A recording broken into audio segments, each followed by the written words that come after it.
चलिए आपको ले चलते हैं एक छोटे से गांव की बड़ी ही अजीब और कह सकते हैं रोंगटे खड़े कर देने वाली कहानी में, जहां रात होते ही एक अजीब सी दहशत फैल जाती थी। तो कहानी शुरू होती है एक भूत से।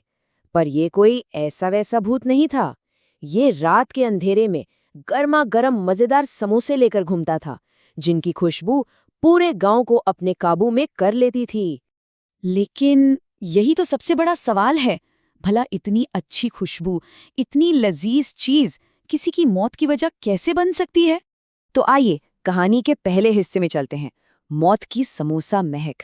यहाँ पता चलेगा कि कैसे पूरा का पूरा गांव हर रात एक अजीब से डर में जीता था, और उस डर की जड़ क्या थी। मतलब जैसे ही सूरज ढला, गांव में कर्फ्यू जैसा माहौल हो जाता था। लोग अपने दरवाजे, खिड़कियां सब कुछ कसकर बंद कर लेते थे। और डर किस बात का था? एक खुशबू का, जो मौत बनकर गलियों में घूमती थी।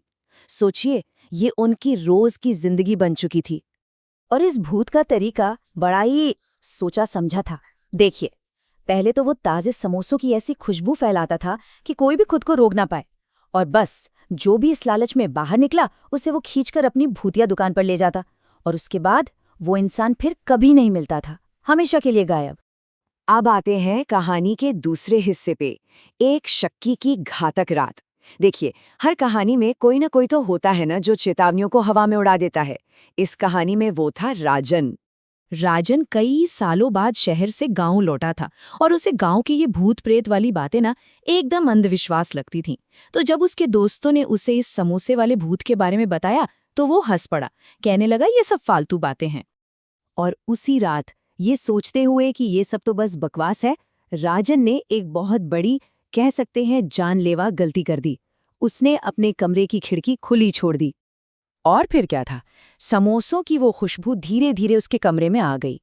राजन खुद को रोक ही नहीं पाया। जैसे ही वो बाहर निकला, पलक झपकते ही भूत ने उसे दबोच लिया।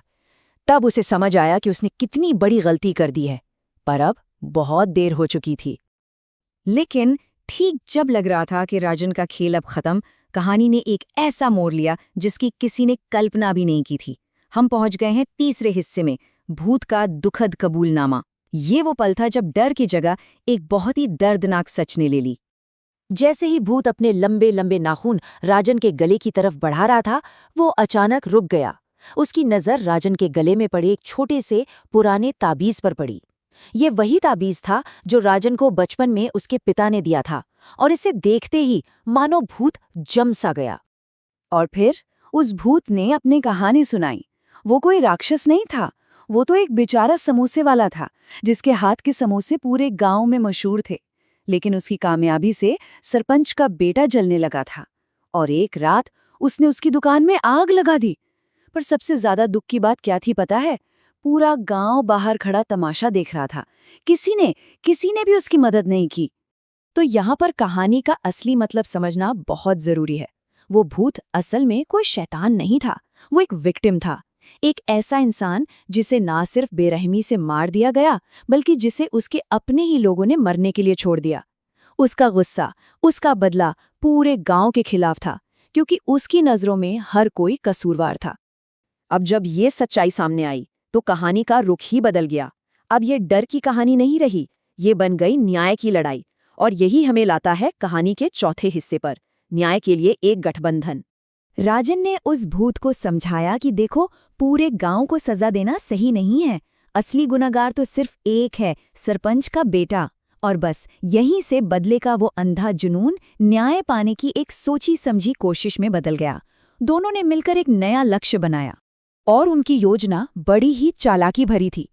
उन्होंने फैसला किया कि वो भूत के उसी तरीके का इस्तेमाल करेंगे, उसी खुशबू का। लेकिन इस बार शिकार कोई मासूम नहीं, बल्कि असली कातिल होगा। मतलब एक तरह से भूत के ही हथियार से उसे न्याय दिलाना था। तो अब वक्त आ गया था अंतिम टकराव का, वो रात जब असली राक्षस का चेहरा सबसे सामने आने वाला था। प्लान के मुताबिक जाल बिछाया गया। राजन ने समोसों की प्लेट सरपंच के बेटे की खिड़की पर रख दी, और नतीजा जैसा सोचा था ठीक वैसा ही हुआ। वो खुशबू एक बार फिर अपना जादू चला गई। और असली कातिल खुद ब खुद मौत के मुंह में खिंचा चला आया।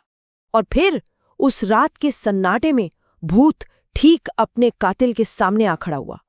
ये वो पल था जब सालों से दबा हुआ सच एक भयानक चीख बनकर बाहर आया। अपने शिकार को भूत के रूप में सामने देखकर सरपंच का बेटा बुरी तरह टूट गया। डर और अपने किए हुए गुनाह के बोझ तले उसने सबके सामने अपना जुर्म कबूल कर लिया। और जैसे ही सच सामने आया, जैसे ही कातिल ने अपना गुनाह माना, उस भूत की भटकती हुई आत्मा को आखिर शांति मिल गई। गांव पर जो सालों से खौफ का साया था, वो हमेशा हमेशा के लिए खत्म हो गया। और ये कहानी हमें एक बहुत ही गहरे सवाल के साथ छोड़ जाती है। जब समाज किसी अन्याय को चुपचाप खड़ा देखता रहता है, तो उस अन्याय से जो राक्षस पैदा होता है, उसके लिए असल में दोषी कौन है?